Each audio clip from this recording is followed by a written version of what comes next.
Hello! Long time no see! So I have two books for you today. One is Carrie's Song by Bronwyn Blake and Our Sunshine by Robert Drew.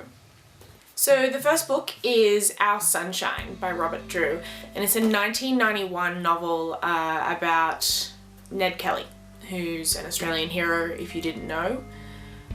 So the first chapter, or the first paragraph of this book is one of the best openings to a book I have ever read. It's so immersive in the way that it describes the setting. So I'm going to read a bit to you. The lion is out of sorts. It's probably the smoke more than human hubbub or the seesawing concertina music making it bark that deep and chilling moan and scrape its ribs along the bars of its wagon. You have to step close to see it, then hold your breath and heart still. Against every instinct, press your face up to the bars and peer into the ferocious meaty shadows. The bars are chipped and jungle coloured, far too fragile looking with damp lion fluff sticking to them. Balls of dusty lion malt drift over the floor too, among the old bullock shin and lion dropping, and the lion pads through this muck with fierce, thin-hipped precision. Controlled panic. It hacks its moaning cough, it paces, it rubs its skin raw, but its paws never touch bone or turd. So yeah, this book follows the story of Ned Kelly, which is a story that basically every Australian knows, but if you're not Australian you might not know. Basically Ned Kelly was an outlaw in the bushlands in the 1800s. The novel is pretty short, as you can see, and it covers what's relatively a short period of time in Ned Kelly's life, but it has this really intense, vivacious feeling to it that makes it feel kind of timeless. And that's, I think, what I really love about this book. And the Ned Kelly has all these elements of high drama and great tragedy, as well as, you know, elements of police brutality and prejudice and rural poverty and personal betrayal and brutality and, you know, guns. Like, it's about outlaws, it's about criminals. It's a fun book, but it's also really intense and really emotionally gutting at points. Emotionally gutting, yeah.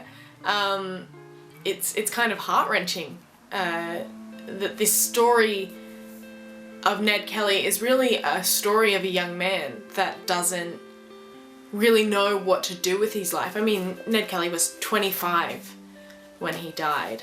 So the novel's focal point is the Kelly gang's last fateful night at the Annie Jones Hotel in Glenrowan, and it's when Ned Kelly, his brother Dan, Steve Hart and Joe, I think? Yeah, Joe Byrne. They're waiting to ambush the police force. So yeah, the night at Glenrowan is the hinge from which everything else swings out, and from this we get all these flashbacks to the past, some of which are told in first person by Ned, and some of which are told in a really intimate third person.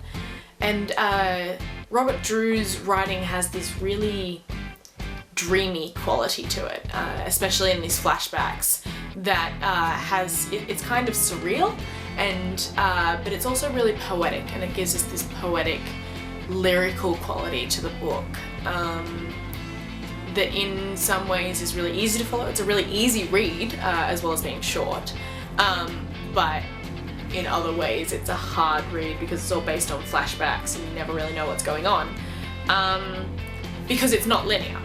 Right, so if you are someone that likes really linear books and likes to be able to follow a story and would have trouble with something like this that's more focused on moments and feelings, and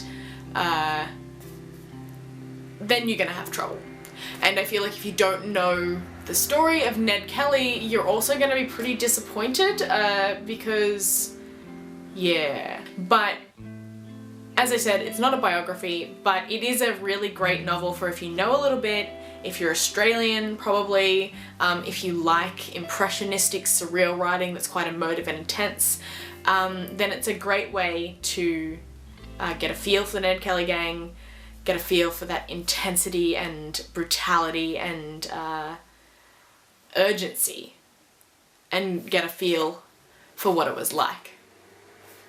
So the second novel that I'm going to talk about is Carrie's Song by Bronwyn Blake, and this is going to be a really quick review because there's not much to say about this book.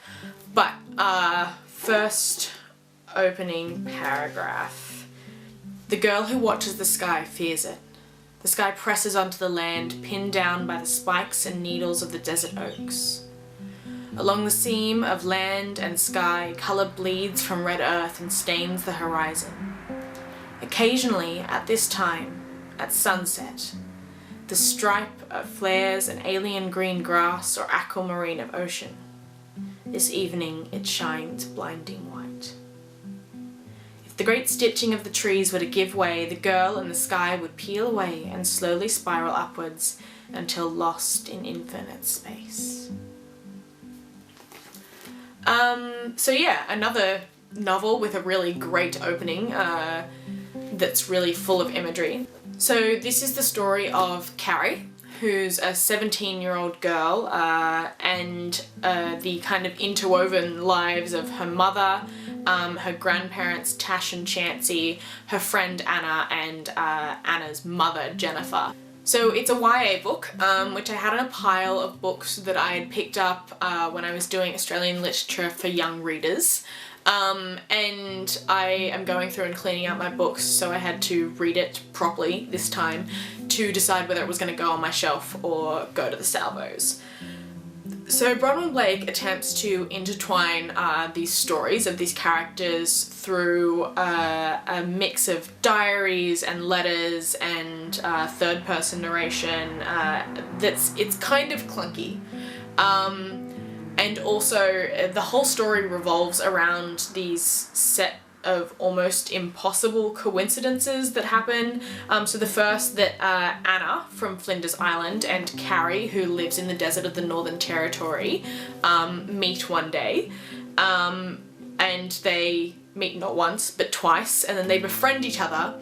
And then we find out that in their youth, the two girls' mothers, Caro and Jennifer, had known each other, and Caro had saved Jazz from a riptide in a river, and then the same thing happens to Anna and Carrie, and then later you find out that Caro was estranged from Jazz, and that Anna and Carrie are actually half-sisters, which is this thing that you figure out halfway through the book, probably even earlier than that, but Bronwyn Blake kind of tries to hide it and create the sense of mystery around it until the... so yeah, but I mean, the book has some really beautiful passages and some really lovely imagery and phrases, but sometimes I feel like this imagery and the way that Blake portrays it undermines the voice of the characters, because the fact that this is based on diary entries and letters makes the voice of the characters quite strong, and Blake really undermines it in ways by using language that I feel teenagers from the desert and Flinders Island, just teenage girls in general, wouldn't use.